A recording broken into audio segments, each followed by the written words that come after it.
Film की शुरुआत में हम देखते हैं कि एक औरत गहरे समंदर में डूब रही होती है, लेकिन अचानक से उसकी आंखें खुलती है और हम देखते हैं इस आदमी को जो कि बुरा सपना देख रहा था। ये है ब्रेंडन, जिसके बारे में मैं आपको आगे बताऊंगा। अगले सीन में हम देखते हैं जेड और कायल को, जो कि एयरपोर्ट पर खड़े होकर एवा का इंतजार कर रहे होते हैं। दरअसल ये तीनों दोस्त छुट्टियां मनाने काबो जा रहे हैं, जिसमें एवा के साथ उसका बॉडीगार्ड ब्रेंडन भी उनके साथ आया है, जिसे देखकर एवा के बॉयफ्रेंड जेड को बिल्कुल भी अच्छा नहीं लगता। दरअसल एवा यहाँ के गवर्नर की बेटी है, इसीलिए उसके पिता हमेशा उसके बॉडीगार्ड ब्रेंडन को एवा के साथ भेजते हैं। फिर ब्रेंडन उसके दोस्तों को देखकर एवा से कहता है, क्या मेरा तुम्हारे साथ इस ट्रिप पर चलना जरूरी है? तुम अब बड़ी हो चुकी हो और तुम्हारे साथ तुम्हारे दोस्त भी तो हैं। लेकिन एवा ब्रेंडन को अपने साथ चलने के लिए कहती है, क्योंकि ब्रेंडन बचपन से उसके साथ रहा है और एवा को उसके साथ सेफ फील होता है। इसके बाद हम देखते हैं सभी लोग प्लेन में चढ़ते हैं और एवा के दोस्त ब्रेंडन को आगे की सीट देते हैं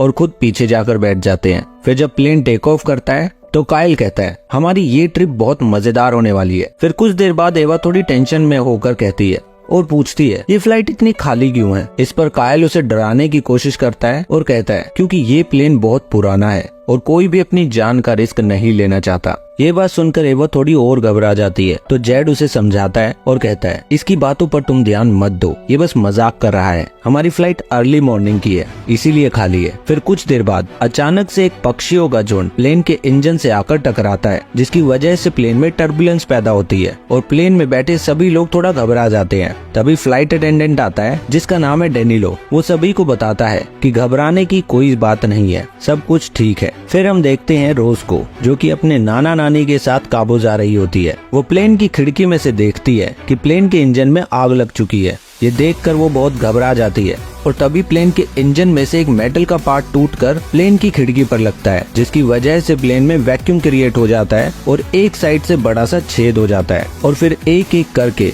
लोग उस छेद में से प्लेन से नीचे गिरने लगते हैं। प्लेन में मौजूद सभी लोग बहुत घबरा जाते हैं और बहुत से लोग प्लेन से गिरकर नीचे मारे जाते हैं। पायलट किसी तरह प्लेन को कंट्रोल करके समंदर में क्रैश लैंडिंग कर देता है और प्लेन सीधा समंदर की गहराई में जा गिरता है, जिसकी वजह से और भी लोग मारे जाते हैं। प्लेन समंदर में बहुत अंदर जाकर एक चट्टान से टकराता है और हम देखते हैं कि प्लेन में पीछे बैठे कुछ लोग बच जाते हैं, क्योंकि प्लेन के उस एरिया में वैक्यूम बनने की वजह से पानी नहीं भरता। बचे हुए लोगों में एवा, उसके दोस्त और फ्लाइट अटेंडेंट डेनिलो भी होता है। इस क्रैश लैंडिंग में कायल का हाथ भी जख्मी हो जाता है। फिर एवा अपने सामने देखती है कि आगे की साइड से, जहाँ से पानी भरा होता है, वहाँ से रोज और उसकी नानी के साथ ब्रेंडन वहाँ आता है, लेकिन उसकी नानी बेहोश होती है और डेनिलो उसको सीपीआर देकर ठीक करता है। फिर एवा ब्रेंडन से कहता है, हमें शायद वहाँ नीचे जाकर देखना चाहिए। तो ब्रेंडन उसे बताता है कि हम लोग यहाँ पर सेफ है, क्योंकि ये एयरलॉक है, हमें यहीं रहकर मदद का इंतजार करना चाहिए।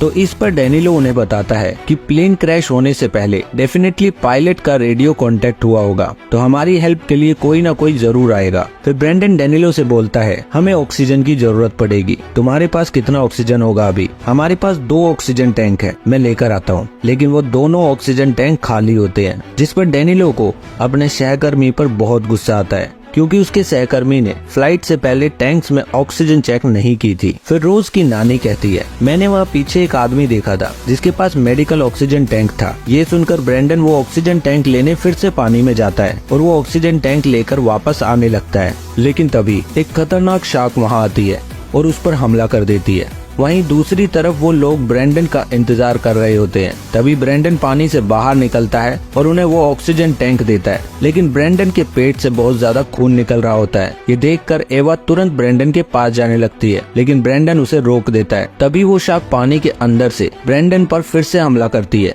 और उसे पानी के अंदर खींच ले जाती है। ये सब देखकर वहाँ मौजूद सभी लोग बहुत घबरा जाते हैं, क्योंकि वो लोग पूरी तरह से फंस चुके होते हैं, क्योंकि पानी में शार्क होती है और प्लेन में धीरे धीरे ऑक्सीजन खत्म हो रही होती है। फिर सब लोग वहाँ बैठकर मदद का इंतजार करने लगते हैं और रोज की नानी कायल के हाथ पर पट्टी बांधती है और सभी लोगों को बताती है कि वो आर्मी में नर्स थी। फिर हम देखते हैं कि एक रेस्क्यू टीम हेलीकॉप्टर से समंदर में प्लेन क्रैश लैंडिंग का स्पॉट ढूंढ रही होती है। वहीं प्लेन के अंदर कायल और जेड देखते हैं कि पानी के अंदर सभी मरे हुए लोगों को शार्क खाना शुरू कर देती है और प्लेन की छत से अजीब सी आवाज आने लगती है, जिसे सुनकर जेड सभी को बताता है, इतनी पढ़ाई तो मैंने भी की है, इस प्लेन की बॉडी एल्युमिनियम की बनी है और ये समंदर की इतनी गहराई में पानी के प्रेशर को ज्यादा समय के लिए रोक नहीं पाएगा और कभी भी टूट सकता है। तभी हम देखते हैं कि प्लेन पानी में और ज्यादा अंदर जाने लगता है, लेकिन एक चट्टान के किनारे पर आकर रुक जाता है। इस वजह से प्लेन में थोड़ी हलचल होती है, जिस पर एवा कहती है, हम लोग यहाँ पर ज्यादा समय के लिए ऐसे ही बैठे नहीं रह सकते, हमें कुछ करना चाहिए, हम लोगों को तैर कर बाहर जाना चाहिए। ये सुनकर रोज की नानी कहती है, लेकिन पानी में तो शार्क है।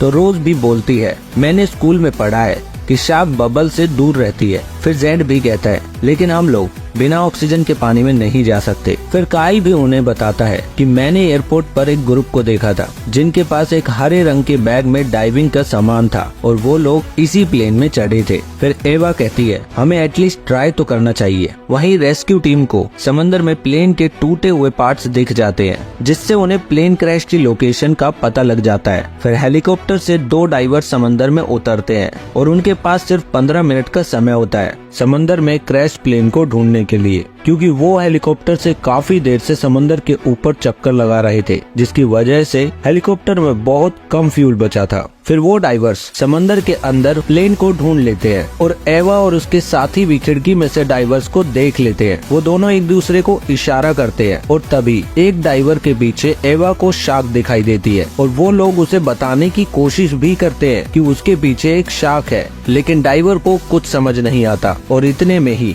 वो शार्क उसे मार देती है। ये देखकर वो सब लोग बहुत ज्यादा घबरा जाते हैं और डिसाइड करते हैं कि हमें यहाँ से निकलने के लिए खुद ही कुछ करना चाहिए। वहीं हेलीकॉप्टर के पायलट कहते हैं, डाइवर्स को काफी देर हो चुकी है, हमें यहाँ से अब निकलना चाहिए। वो काफी एक्सपीरियंस डाइवर्स है, उन्हें लेने दूसरा हेलीकॉप्टर आ जाएगा। और ये सब बातें करके वो वहाँ से निकल जाते हैं। फिर हम एवा को देखते हैं जो कहती है कि अगर एक डाइवर बाहर था तो दूसरे वाला प्लेन के अंदर तक जरूर आया होगा और उसके पास ऑक्सीजन टैंक भी जरूर होगा। मुझे लगता है कि उसकी मदद से हम लोग यहाँ से बाहर निकल सकते हैं। इसके बाद जेड चेयर्स के ऊपर चढ़कर थोड़ा पीछे की तरफ जाने की कोशिश करता है, लेकिन तभी उसका पैर फिसल जाता है और वो सीधा पानी में जा गिरता है। वो किसी तरह अपने आप को संभाल कर वापस बाहर आने लगता है, लेकिन इतने में ही शार्क पीछे से आकर उसके पैर पर हमला करती है। एवा और डेनिलो उसको पकड़कर खींचते हैं और पानी से बाहर ले आते हैं, लेकिन शार्क जेड की एक टांग खा चुकी होती है, जिसकी वजह से उसकी टांग से बहुत ज्यादा खून बहने लगता है। तो रोज की नानी जेड की टांग को टाइटली बांध देती है ताकि खून का बहना बंद हो जाए। इसके बाद एवा डिसाइड करती है कि वो लगेज एरिया में जाएगी और उस हरे रंग के बैग को लेकर आएगी। तो डेनिलो भी एवा को रास्ता समझाते हुए उसको एक फ्लेयर देता है ताकि वो पानी के अंदर बैग्स को देख सके, जिसकी मदद से लगेज एरिया में थोड़ी रोशनी हो सके। फिर थोड़ा ढूंढने के बाद एवा को वो बैग मिल जाता है और वो तुरंत ही बाहर आ जाती है, लेकिन वापस आकर वो देखती है कि जेड मर चुका होता है। ये देखकर एवा को बहुत बुरा लगता है, लेकिन कुछ देर बाद वो सब लोग प्लेन से बाहर जाने के लिए तैयार हो जाते हैं और शार्क से बचने के लिए बबल का इस्तेमाल करते हैं, लेकिन उनके पास केवल 4 डाइविंग शूट्स ही होते हैं। तो रोज की नानी कहती है, कोई प्रॉब्लम नहीं है, मैं बिना डाइविंग शूट के ही मैनेज कर लूंगी। इतने में हम देखते हैं कि प्लेन के आगे वाला हिस्सा टूटकर समंदर में और ज्यादा नीचे गिर जाता है और पिछला हिस्सा भी धीरे धीरे खिसकने लगता है, जिसकी वजह से उन लोगों के पास भी पानी बढ़ने लगता है। फिर एवा कहती है, हम लोगों को स्विमिंग करते हुए बाहर निकलना होगा और जल्द से जल्द उस दूसरे वाले डाइवर्स को ढूंढना होगा। फिर उस डाइवर से ऑक्सीजन टैंक लेकर स्विमिंग करते हुए अपनी जैकेट को इन्फ्लेट करके ऊपर की तरफ तैरेंगे। फिर सबसे पहले एवा और रोज पानी में जाते हैं तो रोज के सामने एक शार्क आ जाती है। शार्क को देखकर एवा तुरंत ही बबल बनाती है, जिससे शार्क वहाँ से चली जाती है। एवा के पीछे पीछे काइल और डेनिलो भी पानी में स्विम करना शुरू करते हैं, लेकिन रोज की नानी उनके जाते ही प्लेन में पीछे जाकर बैठ जाती है क्योंकि उसे स्विमिंग करनी नहीं आती थी। फिर थोड़ी देर में ही प्लेन के उस हिस्से में भी पानी भर जाता है, जिसकी वजह से रोज की नानी भी मर जाती है। वहीं काइल को भी स्विमिंग से डर लगता है तो वो घबराकर वापस जाने की कोशिश करता है, लेकिन वापस जाते हुए शार्क उस पर भी हमला कर देती है और उसे वहीं मार देती है। अब प्लेन में एवा, रोज और डेनिलो ही जिंदा बचे हुए थे और स्विमिंग करते हुए आगे बढ़ रहे थे। फिर एवा को वो दूसरे वाला डाइवर भी मिल जाता है, जिसके पास से एवा ऑक्सीजन टैंक निकालकर खुद इस्तेमाल करने लगती है। फिर थोड़े थोड़े समय के लिए वो तीनों ऑक्सीजन टैंक का इस्तेमाल करते हैं। इसके बाद एवा डेनिलो को ऑक्सीजन टैंक दे देती है और डेनिलो रोज को लेकर अपनी जैकेट को इन्फ्लेट करके ऊपर की तरफ जाने लगता है। और जब एवा की बारी आती है तो सामने से एक शार्क को आता देख वो फिर से प्लेन के अंदर चली जाती है, लेकिन वो शार्क एवा के बिल्कुल पास से होकर उसको बिना कुछ नुकसान पहुंचाए वहां से चली जाती है। फिल्म का ये सीन मुझे कुछ समझ नहीं आया कि शार्क ने एवा पर हमला क्यों नहीं किया। अगर आपको समझ आया तो कमेंट करके जरूर बताना। और हाँ, अगर आप वीडियो को यहाँ तक देख चुके हैं तो चैनल को सब्सक्राइब भी जरूर कर लेना, क्योंकि ऐसी ही मजेदार फिल्म की एक्सप्लेनेशन आती रहेगी। इसके बाद हम देखते हैं कि प्लेन का पिछला हिस्सा भी चट्टान से खिसक कर नीचे गिर जाता है और एवा बड़ी ही मुश्किलों से प्लेन से बाहर निकलकर अपनी जैकेट को इन्फ्लेट करती है और ऊपर की तरफ तैरना शुरू करती है,